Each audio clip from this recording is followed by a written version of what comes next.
La Ciudad de México, una metrópoli vibrante y llena de vida, escondía un oscuro secreto entre sus calles. Durante más de una década, un asesino silencioso acechó a las mujeres mayores, aquellas que parecían invisibles para la sociedad. Nadie sospechaba que detrás de esta ola de crímenes se encontraba una figura que rompía con todos los estereotipos. La pesadilla comenzó en la década de los 90, cuando se reportaron los primeros. Mujeres mayores, de entre 60 y 90 años, eran encontradas sin vida en sus propios hogares. Muchas de ellas vivían solas, confiando en el anonimato de una metrópoli inmensa. Las escenas revelaban un patrón macabro, con objetos cotidianos como cables eléctricos, medias o estolas. En los casos más violentos, se encontraron evidencias de golpes brutales y manual. Además, como firma distintiva, el perpetrador sustraía pequeños objetos de valor, convertidos en trofeos de sus crímenes. Inicialmente, los investigadores no relacionaron los homicidios entre sí, catalogándolos como robos con desenlace fatal, una conclusión fácil en un país con altos índices de inseguridad.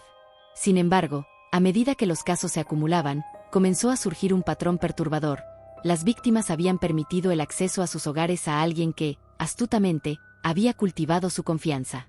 Muchas de las víctimas compartían un perfil similar: mujeres mayores que vivían solas en colonias de clase media y baja en la Ciudad de México. Eran vecinas amables, mujeres que habían pasado desapercibidas para muchos hasta que se convirtieron en titulares de los periódicos.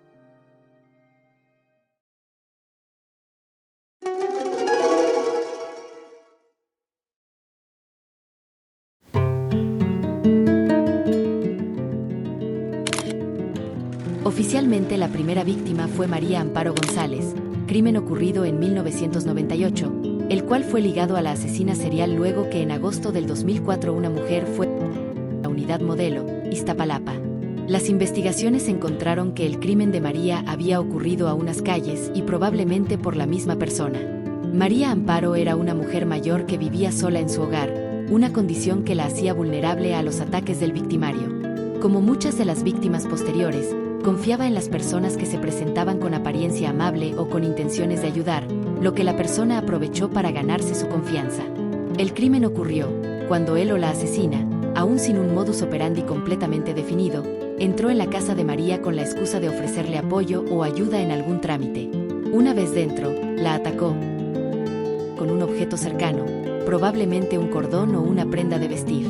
A diferencia de los crímenes posteriores, en los que perfeccionó su técnica y dejó menos rastros, este primer asesinato fue más impulsivo. Sin embargo, logró escapar sin ser detectada. Después de aquel siniestro crimen que quedó en el olvido, sin un culpable aparente y sin esfuerzos por esclarecerlo, llegó el año 2000 y con él, una serie de que fueron apareciendo en diferentes alcaldías y colonias de la Ciudad de México, iniciando así la pista del asesino que pondría en alarma a toda una ciudad.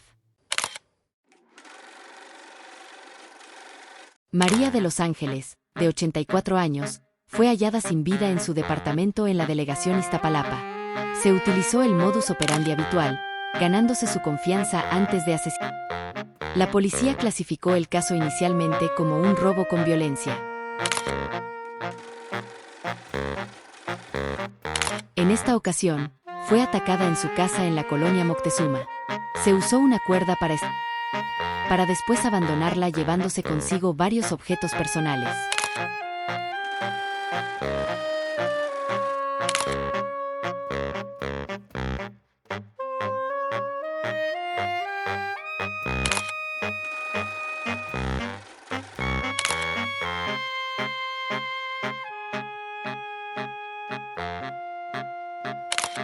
María Guadalupe de la Vega, 67 años, 9 de octubre de 2003. Otro de los casos de los cuales se habló y de acuerdo a Netflix en su documental, señala a la señora Guadalupe como una víctima. Sin embargo, según testimonios de Montserrat Mier, su bisabuela fue asesinada por sus trabajadores y la investigación está en curso con los testigos que dan fe de ello. Señaló: es decepcionante que la falta de profesionalidad de la directora haya llevado a la inclusión del nombre y la foto de mi bisabuela en el documental. Esta negligencia no solo afecta a nuestra familia, sino que también entorpece las investigaciones en curso. Por lo cual sería erróneo colocar a la señora María como una víctima más de este caso.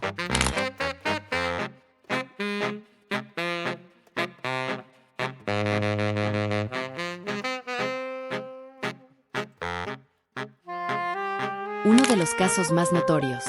Carmen Camila, de 84 años, era una reconocida trabajadora social retirada. Fue encontrada en su departamento en la colonia Tabacalera. Se utilizó una estola de tela. Este caso generó gran atención mediática debido a la fama de la víctima.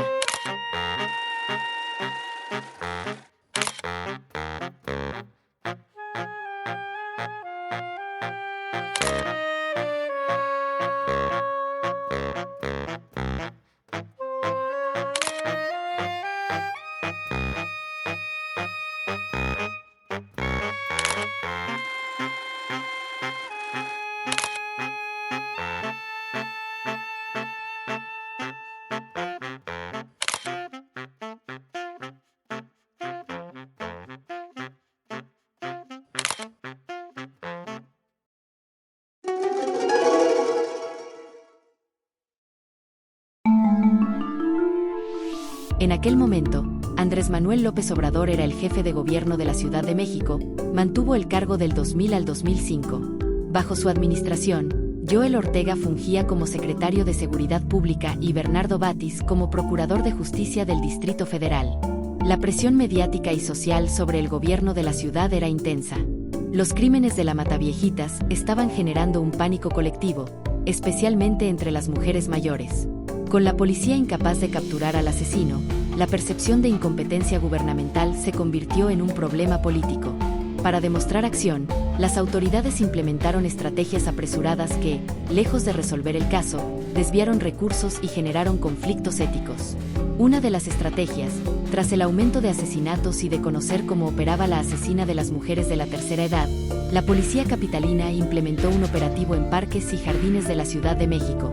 Policías encubiertos, algunos disfrazados de personas mayores, patrullaban jardines y plazas como el Parque México y el Parque Hundido, mientras se establecían puntos de vigilancia y colaboración con la comunidad.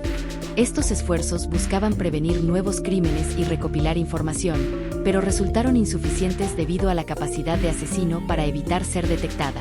A pesar del aumento en la presencia policial, los operativos no lograron frenar los asesinatos ni aportar pistas clave.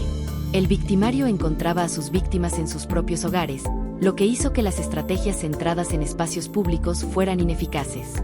La falta de resultados concretos incrementó la frustración social y evidenció las limitaciones de la investigación, cuya resolución llegó finalmente por un descuido de la asesina, no por las tácticas empleadas.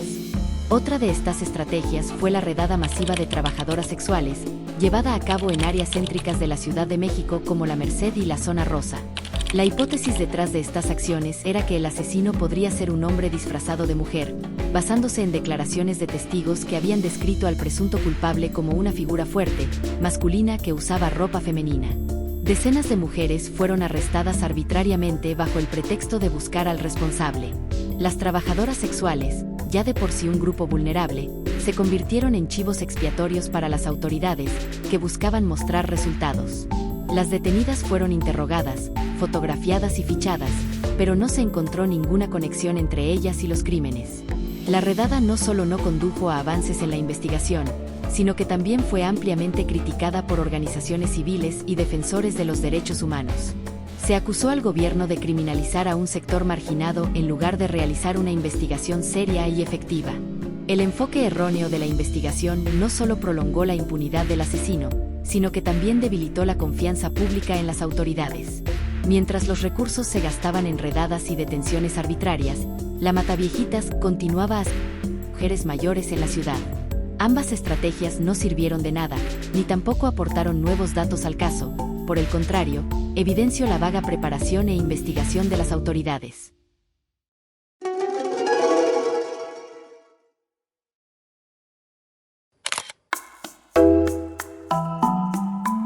El busto en 3D realizado por la criminóloga Patricia Payán fue una pieza clave en la investigación del caso de la Mataviejitas. Payán fue la encargada de modelar un retrato tridimensional basado en las descripciones de testigos y en los rasgos físicos proporcionados por la policía. Se realizó con plastilina comercial, una base de unicel, ojos de vidrio, pestañas y peluca postizas, representando una aproximación visual detallada del sospechoso antes de su captura. En ese momento, las autoridades aún creían que el asesino podría ser un hombre disfrazado de mujer o un travesti, por lo que el busto reflejaba facciones fuertes, con una estructura ósea prominente y un aspecto que generaba confusión sobre su identidad.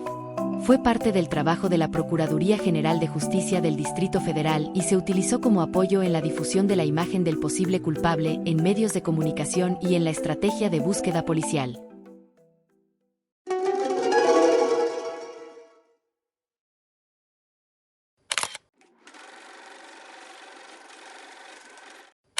Un día como cualquier otro, en la serenidad de la colonia, Joel López volvía al departamento que le alquilaba a Ana María de los Reyes Alfaro, una anciana vivaz de 89 años, que vivía en el mismo lugar.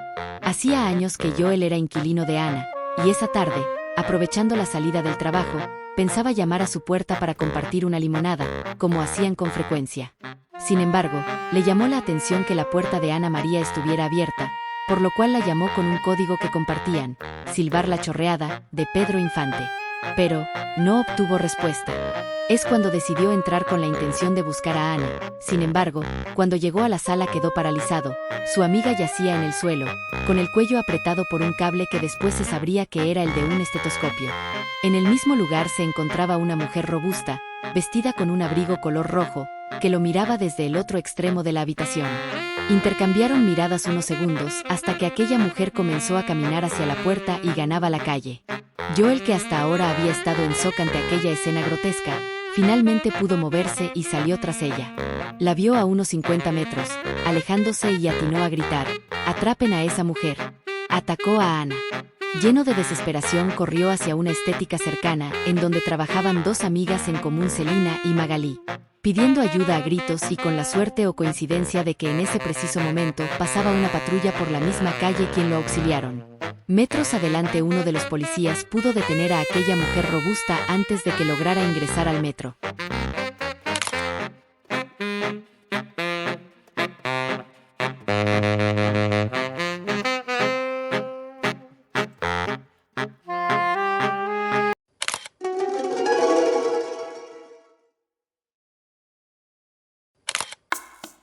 Antes de convertirse en una criminal buscada durante más de 8 años en la Ciudad de México, Juana Barraza Samperio tuvo una infancia marcada por el abuso y el abandono. Nacida el 27 de diciembre de 1957 en Pachuca de Soto, Hidalgo, su padre decidió abandonarla sin siquiera levantarla en brazos poco después de su nacimiento.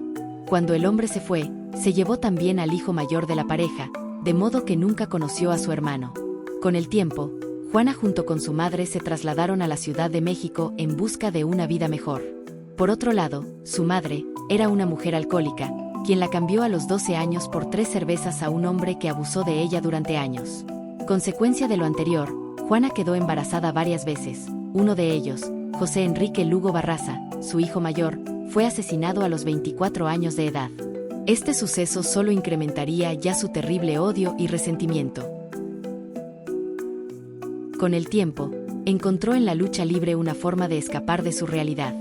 Bajo el nombre de la Dama del Silencio, supuestamente participó en pequeños eventos locales, lo que parecía reflejar su carácter reservado pero fuerte. Sin embargo, según testimonios de varias luchadoras de la Arena San Juan, donde presuntamente Juana luchaba, ella nunca combatió profesionalmente. Su fanatismo la llevó únicamente a comprarse el equipo de una luchadora y un título, pero jamás pisó el ring para una pelea real.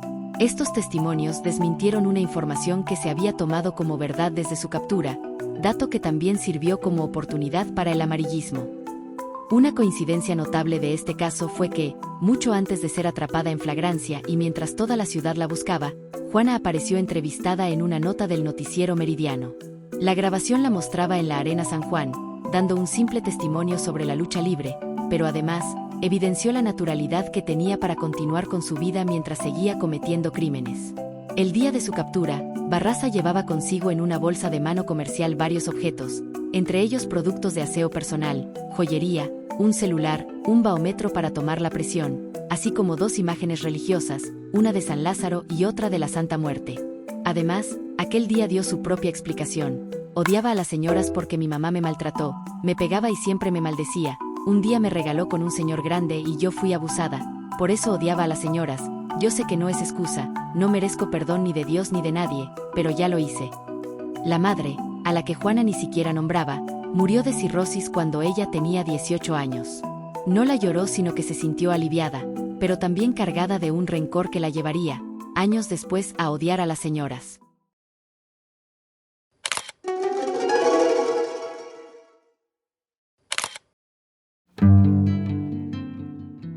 La detención y condena de Juana Barraza no significaron justicia para todos.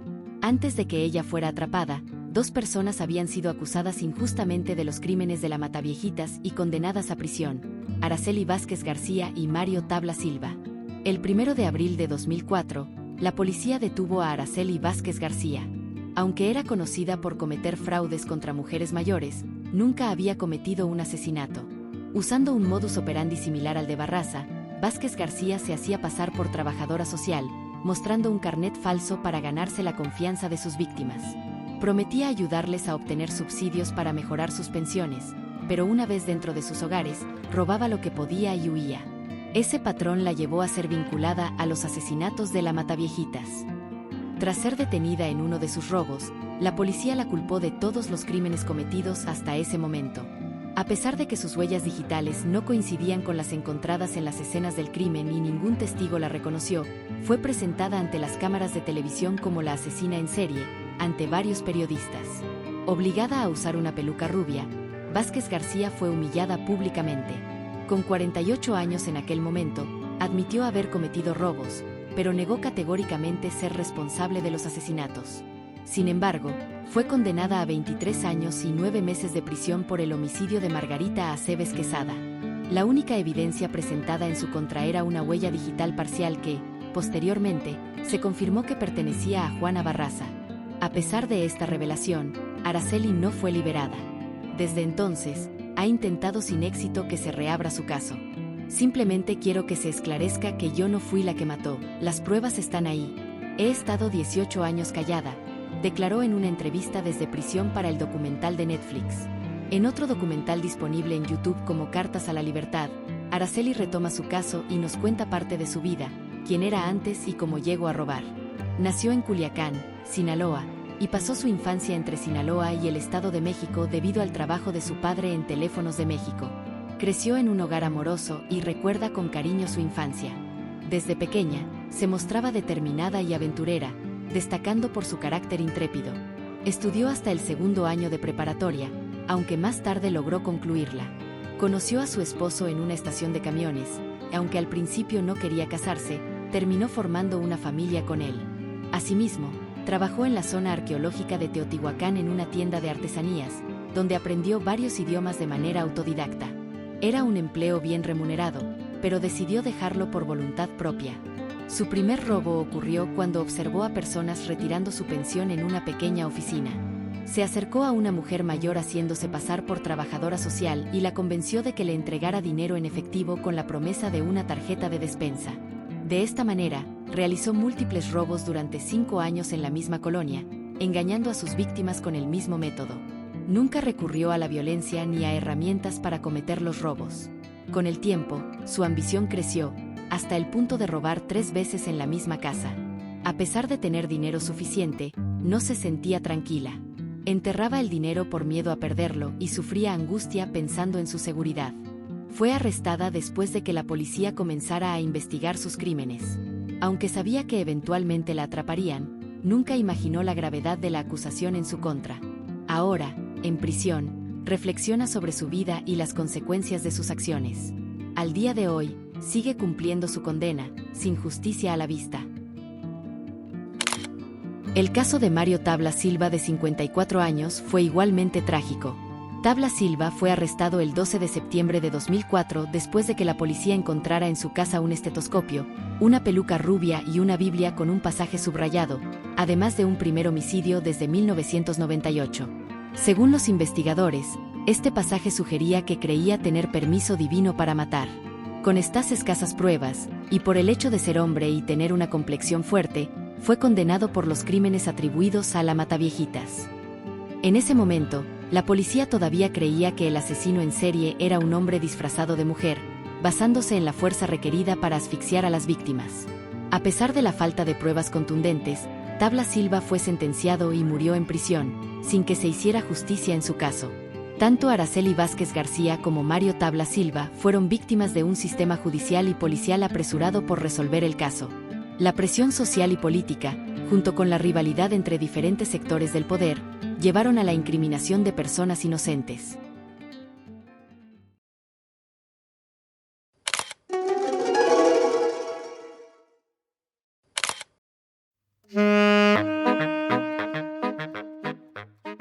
Finalmente, en su juicio, Juana confesó haber asesinado a 16 mujeres, aunque se le atribuyen al menos 40 víctimas. Fue sentenciada a 759 años de prisión, en el penal de Santa Marta Acatitla, el castigo más alto para una mujer en la historia de México. Durante su proceso, nunca mostró arrepentimiento, y los expertos señalaron que veía a sus víctimas como una extensión de su madre, a quien culpaba de todos sus traumas. En julio de 2015, mientras cumplía su condena, Juana Barraza contrajo matrimonio con un hombre llamado Miguel Quirós durante un evento de bodas masivas organizado por la Subsecretaría del Sistema Penitenciario del Distrito Federal. Sin embargo, la unión no prosperó, y se divorciaron al año siguiente. En entrevistas posteriores, Barraza ha sostenido que su condena fue injusta, negando su responsabilidad en los asesinatos. Aunque sus declaraciones han sido inconsistentes, mantiene firmemente que debería estar en libertad. El caso de la Mataviejitas expuso la vulnerabilidad de las personas mayores en nuestra sociedad, resaltando cómo muchas veces son percibidas como invisibles, tanto por la comunidad como por las autoridades.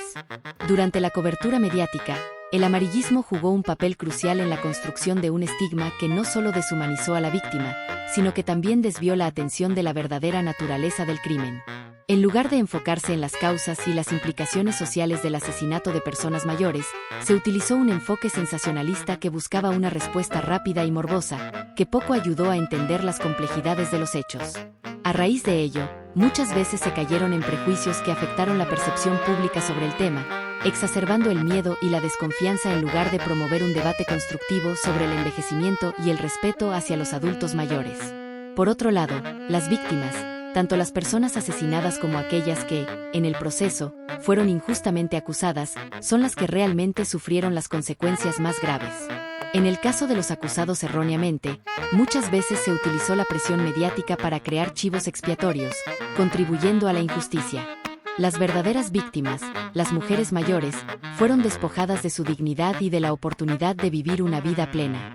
Es fundamental reflexionar sobre cómo el morbo de los medios y la justicia rápida pueden contribuir a la falta de protección adecuada a las víctimas, y cómo las personas más vulnerables de nuestra sociedad, como los ancianos, deben ser tratadas con el respeto y la consideración que merecen para evitar que casos como este se repitan en el futuro.